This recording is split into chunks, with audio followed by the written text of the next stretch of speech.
Olá, nobres amigos, eu sou o Lucas Docas, o Príncipe Exilado, e nesse vídeo aqui, a pedido do nosso nobre amigo Juan, falarei para vocês sobre nobreza urbana, ou vamos dizer assim, entidades com títulos de nobreza. Por que isso? Porque, basicamente, uma coisa que o Juan mencionou, e ele falou que pouca gente fala sobre isso, é da nobreza urbana ou da nobreza mercantil. Por que pouca gente fala sobre isso? E, enfim, eu falarei sobre isso.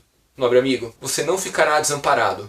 E falarei sobre isso com o devido conhecimento que todos merecem aqui. Então, a nobreza urbana na Idade Média, ou a nobreza mercantil, na verdade nada mais é do que a nobreza de guilda. Isso é uma curiosidade histórica um tanto quanto interessante, porque nem todos os que possuíam títulos de nobreza, ou que eram considerados nobres, eram pessoas ou famílias de guerreiros. Lembrem-se, o conceito básico de nobreza é nobre aquele que tem a terra e tem a capacidade real de defendê-la e de fazê-la ser sua. Então imagina só, o nobre é nobre porque ele é um guerreiro, ele tem a espada dele, tem a armadura dele lá, e com isso ele defende a terra dele, por isso que ele é nobre. Esse é o motivo da nobreza dele. Isso antecede o fato de alguém ter cedido um título ou não a ele. Isso antecede de como ele é reconhecido ou não. A nobreza dele, a base da nobreza dele é isso. Então podemos concluir que praticamente para ser um nobre você tem que ter capacidade de defender a terra. Porém, um mercador, um habitante normal da cidade que faz comércio e trocas, não costuma ser um guerreiro, né? Vamos convir essa verdade. Ele pode até ter uma espada, porque ele é um ser com dinheiro, com recursos para comprar, com influência e todo o resto. E em alguns casos ele pode até saber usá-la, mas isso nunca chegará aos pés do cara que é um guerreiro por profissão. Um cara que dedica sua vida em função da arte da guerra, da luta. Então, por mais que um mercador endinheirado possa ter uma espada e até saber utilizar, saber lutar, ter as armaduras e tudo o resto, ele nunca será tão bom quanto o nobre que passa a vida toda treinando para lutar. Nobre fala o nobre guerreiro mesmo. Então, tecnicamente, o fato desse mercador endinheirado ter a espada, ter a armadura, não faz dele o nobre. Mas, sim, haviam mercadores e guildas de mercadores no passado, ou guildas de profissões, associações profissionais assim, que detinham títulos de nobreza sim. E como isso acontecia e por que isso acontecia, Docas? Basicamente por uma coisa: mercenários. Algumas corporações ao longo da Idade Média eram tão ricas que conseguiam bancar mercenários. Você consegue bancar guerreiros profissionais para você, e com isso você consegue defender a terra e fazê-la ser sua? Parabéns, você se tornou um nobre. Então, basicamente, esse é o conceito de nobreza urbana que o nosso nobre amigo Juan quis trazer aqui. Eles não são nobres porque têm títulos, embora pudessem ter títulos sim também. Ou eles não são nobres porque são grandes guerreiros, mas eles são nobres porque têm a terra reconhecida deles e porque têm a capacidade de bancar mercenários para defendê-las. Às vezes têm a capacidade de pagar a força de um nobre guerreiro para defendê-la também, que não é um mercenário, mas bancar uma aliança militar por meio de dinheiro ou de outros valores que ele comercializa. Então, basicamente, a origem dessa ideia de nobreza urbana ou de nobreza não guerreira surge disso.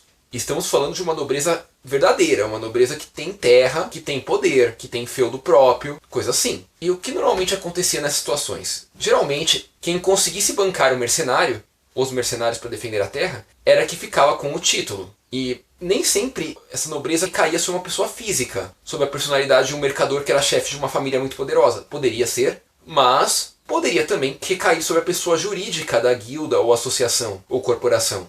Então, títulos de nobreza eram concedidos também a pessoas jurídicas, não só pessoas físicas. Eu falo pessoas jurídicas porque quando a gente fala de pessoa física hoje a gente fala de pessoa mesmo. Tipo, eu sou uma pessoa física, olha, eu existo. Já a pessoa jurídica, tipo esse canal. Esse canal é uma pessoa jurídica.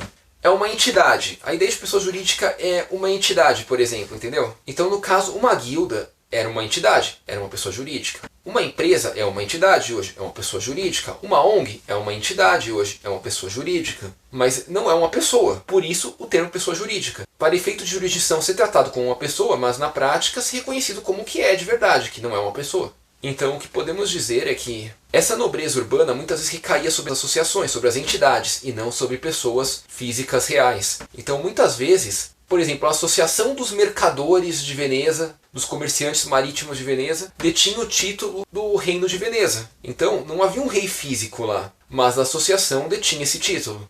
Lógico, esse título em algum momento teria que ser exercido por uma pessoa física. Então, o que acontecia é que o chefe dessa associação administrava o título. Porém, ele administrava, ele não é o dono do título, ele não é o rei. Ele administra essa função, mas ele não é. E isso é um elemento muito importante para se compreender essa ideia de nobreza urbana ou de nobreza de entidade.